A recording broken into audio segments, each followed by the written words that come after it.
Hi friends. అందరూ సంక్రాంతి సెలవులు బాగా ఎంజాయ్ చేసినట్టున్నారు. సంక్రాంతికి ఊర్లెళ్లారు, వచ్చారు.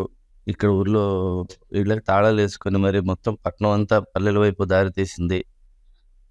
మీరు పల్లె ఎళ్లి సుమారుగా శని, ఆదివారాలు కలుపుకుంటూ చేసుకుంటూ గవర్నమెంట్ ఇచ్చిన సెలవుల కన్నా 10 రోజులు బాగా ఎంజాయ్ చేసొచ్చారు.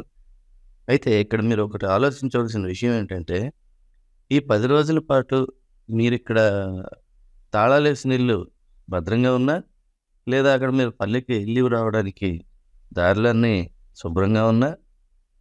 పల్లెల్లో మీరు ఎంజాయ్ చేసడానికి, చెందడానికి అక్కడ పల్లెల్లో వాతావరణం అనుకూలంగా ఉన్నా? వీటన్నిటి వెనక మనకు కనిపించిన ఒక్క శక్తి ఉంది. అదే పోలీస్ డిపార్ట్మెంట్.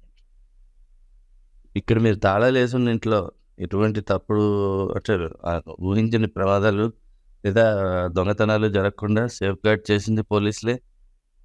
మీరు ప్రయాణించే దారిలో ఎటువంటి అవాంఛనీయ సంఘటనలు జరగకుండా మీరు సేఫ్‌గా ప్రయాణించడానికి మార్గాన్ని క్లియర్ చేసింది వాళ్ళే.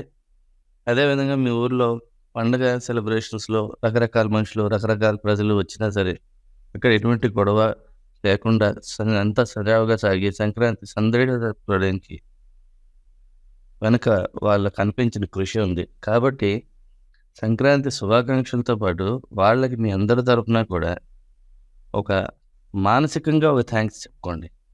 ఎండనక, వాననక, రేయనక, పగలనక ఎటువంటి వాతావరణంలోనైనా సొంత కుటుంబంతో గడపాల్సిన సమయాన్ని కూడా మన కోసం కేటాయించి వాళ్ళు మనకి సేవ అందిస్తున్నందుకు hats off to police. Thank you police.